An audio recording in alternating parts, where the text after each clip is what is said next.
नमस्कार, राहुल का अग्निपथ देख रहे हैं आप। मैं हूं आपके साथ पूजा। 5 राज्यों में होने जा रहे चुनाव की तारीख अब नजदीक आ गई है, पर जैसे जैसे चुनाव नजदीक आ रहा है, कांग्रेस में बवाल उतना ही बढ़ता जा रहा है। प्रियंका गांधी को असम में पार्टी की स्थिति को मजबूत करने के मकसद से भेजा गया था, लेकिन अफसोस की बात यह है कि मौजूदा स्थिति बिल्कुल भी ठीक नहीं है और राहुल गांधी तो बेपरवाह है। आज असम कांग्रेस की हालात यह है कि कांग्रेस के बड़े बड़े नेता पार्टी छोड़ रहे हैं। कांग्रेस छोड़कर भारतीय जनता पार्टी में शामिल हुए प्रद्युत बोरदोलोई दीसपुर सीट से अब विधानसभा चुनाव लड़ेंगे, तो पार्टी छोड़कर वो काफी खुश भी हैं। तो वहीं एक और बड़ा झटका कांग्रेस पार्टी को लगा है। प्रद्युत बोरदोलोई के बेटे प्रतीक बोरदोलोई ने कांग्रेस के टिकट पर मार्गरीटा विधानसभा सीट से चुनाव लड़ने से इनकार कर दिया है। तो वहीं केरलम में चुनाव को लेकर कैंडिडेट लिस्ट को लेकर जमकर माथापच्ची भी जारी है, पर पार्टी में अलग अलग राज्यों में विद्रोह बगावत के बीच में राहुल गांधी को कोर्ट से बड़ा झटका लगा है। राहुल गांधी की नागरिकता पर इलाहाबाद हाईकोर्ट की लखनऊ बेंच में आज सुनवाई हुई, तो सुनवाई में क्या कुछ हुआ ये भी आपको बताएंगे। चर्चा के लिए मेरे साथ स्टूडियो में मौजूद हैं कैपिटल टीवी के एग्जीक्यूटिव एडिटर राजीव जी। सर, आपका बहुत बहुत स्वागत है। तो हर दिन असम से बड़ी बड़ी खबर आ रही है, क्या पार्टी को एकजुट रख पाएंगे राहुल गांधी? देखिए, ये प्रियंका वाड्रा को लेकर जो कहा जा रहा है कि उन्हें पार्टी को मजबूत बनाने के लिए असम भेजा गया था, ये कांग्रेस के अंदर की बात तो नहीं है, क्योंकि कांग्रेस में इस बात की चर्चा है कि प्रियंका वाड्रा को असम भेजा गया था ताकि उन्हें जो नेतृत्व संभालने की बात चल रही है, कुछ नेता उनके समर्थन में आ गए, वो उन नेताओं को जवाब दिया जा सके राहुल गांधी की तरफ से। ये सबको पता था कि हिमंता विश्व शर्मा कैसी बातें करते हैं और क्या कर रहे हैं। ये सबको पता है कांग्रेस के अंदर भी कि वो कुछ छिपाकर बातें नहीं करते, वो सीधे कहते हैं कि कांग्रेस में मेरे सपोर्ट के इतने लोग हैं, बड़े बड़े नेता कांग्रेस के हैं, मेरे संपर्क में हैं। और गौरव गोगोई ने भी हिमंता विश्व शर्मा पर आरोप लगाया कि नहीं, ये कांग्रेस के अंदर की बातें उन्हें कैसे पता चल जाती है। पता इसलिए चल जाती है क्योंकि 15-20 सालों तक वो कांग्रेस में रहे हैं और उनका व्यवहार ऐसा रहा कि कांग्रेस के नेता आज भी उनके संपर्क में हैं। वो राहुल गांधी तो है नहीं कि अगर कोई कांग्रेस छोड़कर चला गया तो उसके बाद उसे गद्दार कहना शुरू कर दिए। रवनीत बिट्टू को तो इन्होंने संसद की सीढ़ियों पर गद्दार कहा था। मेरे गद्दार दोस्त, ऐसे शब्दों का उपयोग करोगे तो जाने वाले वे आपके तरफ मुड़कर नहीं देखेंगे और जो बचे हुए हैं वो भी आपके ऊपर भरोसा नहीं करेंगे। ऐसी स्थिति चल रही थी कि प्रियंका वाड्रा को जिम्मेदारी कहां की दी जाए। तो अभी जहां जहां चुनाव होने हैं उसमें से जिम्मेदारी देने के लिए उन्हें केरल भेजा जा सकता था। सबसे ज्यादा तो वो एक्टिव केरल में ही रही है, लेकिन केरल में जीत की संभावना ज्यादा है। अभी भी एंटी इनकम्बेंसी पिनराई विजयन की सरकार के खिलाफ है और वहां एलडीएफ यूडीएफ की राजनीति चलती है। 2 बार 2 टर्म हो गया पिनराई विजयन का, तो कांग्रेस को मैक्सिमम संभावना दिख रही है कि वहां पर चुनाव जीत सकते हैं, अगर कोई आकस्मिक बदलाव नहीं हुआ तो, अगर कोई ऐसे कुछ परेशानियां पैदा नहीं हो गई तो। अगर भारतीय जनता पार्टी जो आउटरीच प्रोग्राम चला रही है, क्रिश्चियन उम्मीदवार खड़ा कर रही है, क्रिश्चियन और हिंदू एक साथ एक प्लेटफॉर्म पर नहीं आ गए तो कांग्रेस की सरकार बनने की संभावना है।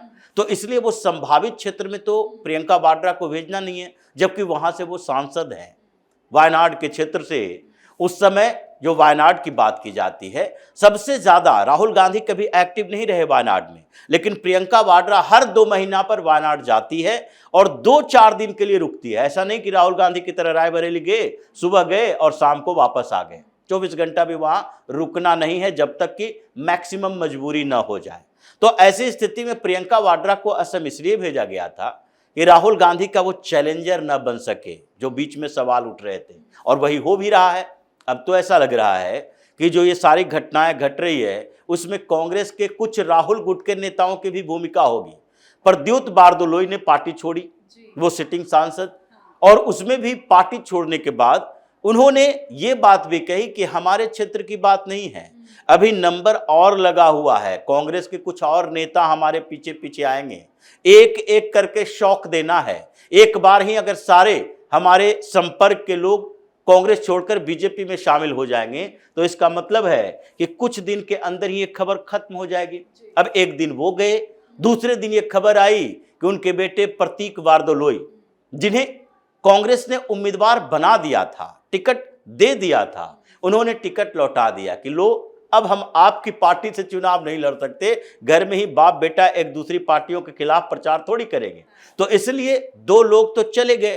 3 डिस्ट्रिक्ट प्रेसिडेंट जो पूर्व डिस्ट्रिक्ट प्रेसिडेंट थे, उन्होंने कांग्रेस छोड़कर भारतीय जनता पार्टी का दामन थामा और इन लोगों को लेकर हेमंत बिश्व शर्मा अमित शाह के साथ मुलाकात करने के लिए गए कि देखिए अभी तो शुरुआत है, अभी कुछ और इंतजार कीजिए। ये मार्च के लास्ट तक और फर्स्ट वीक ऑफ अप्रैल, ये 9 अप्रैल से पहले जब ये चुनाव प्रचार खत्म होगा उसके 4 दिन पहले तक कांग्रेस का ऐसे ही विकेट गिरता रहेगा। असम में तो कांग्रेस का सफाया लगभग तय हो चुका है, क्योंकि इस बार तो वहां पर कांग्रेस का जो सबसे बड़ा पार्टनर हुआ करता था बदरुद्दीन अजमल, वो भी मैदान में खड़ा है अकेले और वो भी टिकट बांट रहा है और पूरे मुस्लिम बहुल क्षेत्रों में उसके जीतने की संभावना कांग्रेस से ज्यादा दिखाई पड़ रही है। भारतीय जनता पार्टी वहां ऐसे भी नहीं जीत पाती, लेकिन आपस में तो लड़ोगे, कांग्रेस के आंकड़े तो कम होंगे। जो स्थिति वहां पर दिखाई पड़ रही है वो कई और राज्यों में दिखाई पड़ेगी। अभी केरल में आना बाकी है, उसके बाद अभी बंगाल में आना बाकी है। अधीर रंजन चौधरी तो अभी तक कह रहे हैं कि नहीं पार्टी कहेगी तो हम चुनाव लड़ेंगे, लेकिन कौन सी पार्टी कहेगी ये अभी नहीं बता रहे, और किस पार्टी के लिए प्रचार करेंगे ये भी नहीं बता रहे।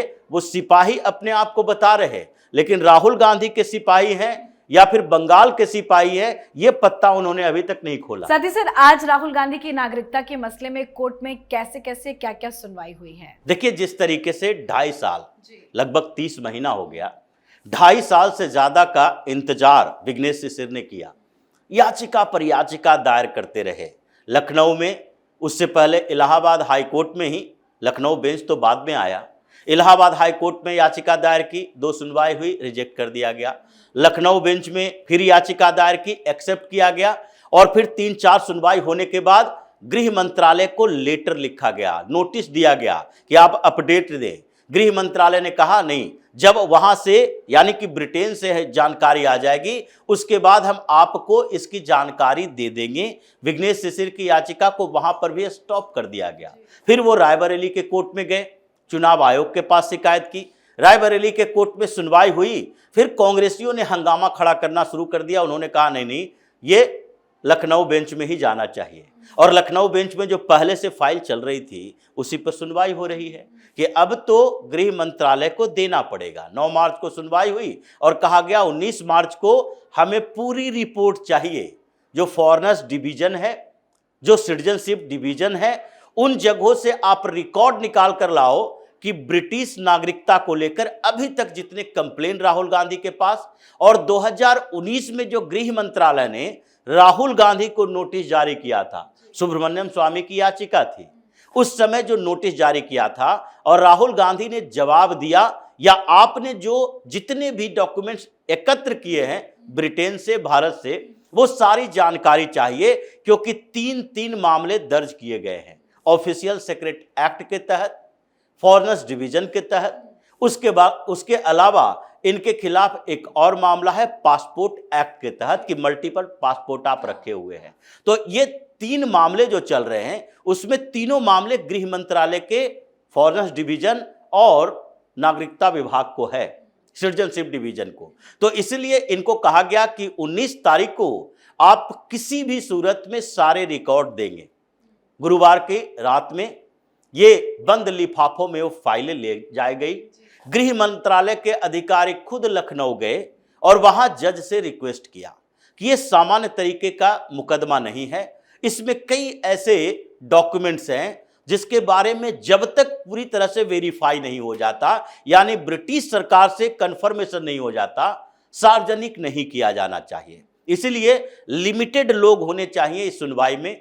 जज यानी जस्टिस राजीव सिंह जो इस मुकदमे की सुनवाई कर रहे हैं, उन्होंने खुले बेंच में सुनवाई नहीं किया, बल्कि अपने चैम्बर में उस बंद लिफाफे के अंदर खोला, और बंद लिफाफे के खोलकर उन्होंने सारे डॉक्यूमेंट्स देखे हैं। आगे सुनवाई होगी, लेकिन इससे पहले इनके खिलाफ जो मामले चल रहे थे उसमें से जो डॉक्यूमेंट्स मांगे गए थे वो ब्रिटेन में रहते हुए राहुल गांधी कहाँ रहते थे, यानी कि उनके रेजिडेंशियल प्रमाण पत्र, कि ब्रिटिश सरकार ने दिया है कि नहीं। वहां पर रहते हुए विघ्नेश शिशिर ने आरोप लगाया था कि कारपोरेशन के चुनाव में राहुल गांधी ने एक बार वोट किया था, यानी कि वहां पर वोटर कार्ड भी आपका था। उसके अलावा राहुल गांधी की वहां नागरिकता के खिलाफ वो जो बैकअप प्राइवेट लिमिटेड है उसके बोर्ड ऑफ डायरेक्टर में राहुल गांधी, और उसके एनुअल रिपोर्ट जो सबमिट किया था इन्होंने, फिनेंशियल रिपोर्ट, उसमें ब्रिटिश सिटीजन अपने आप को लिखा था, उसके प्रमाण पत्र, यानी कि कंपनी से लेकर ब्रिटिश सरकार तक हर जगह के जो डॉक्यूमेंट्स गृह मंत्रालय के पास हैं वो सारे जमा किए गए हैं। गृह मंत्रालय के अधिकारी वहां पर गए हैं। अब ये सुनवाई ही सीक्रेट हुई है, लेकिन ये सीक्रेट सुनवाई में भी डॉक्यूमेंट सामने में है, सबूत सामने में है, तो अब फैसला भी जल्दी होगा। क्योंकि हाई कोर्ट का जो रुख रहा उस पर विघ्नेश शिशिर खुद कहने पर मजबूर हो गए कि 2.5 साल से ज्यादा समय हो गया, हम अलग अलग मामले लड़ रहे हैं राहुल गांधी के खिलाफ, कितने कोर्ट का चक्कर काटा, चुनाव आयोग के सामने कंप्लेन किया, ईडी के सामने कंप्लेन किया, पुलिस में एफआईआर दर्ज करवाई, लेकिन अब ये लग रहा है कि कोर्ट से हमें न्याय मिलेगा। मतलब राहुल गांधी के ये ब्रिटिश नागरिकता का मामला अब उस मोड़ पर पहुंच गया है कि फैसला जल्द ही आएगा।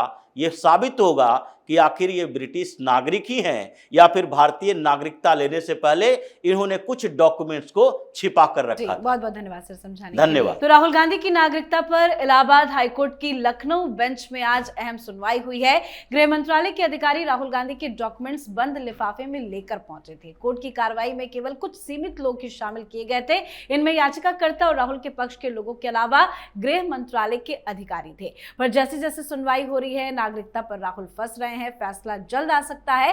साथ ही अलग अलग राज्यों में भी बवाल बढ़ता जा रहा है जो राहुल गांधी की ही मुसीबत बढ़ा रहा है। तो आप भी अपनी राय कमेंट करके लिखिएगा। देखते रहिए कैपिटल टीवी। नमस्कार।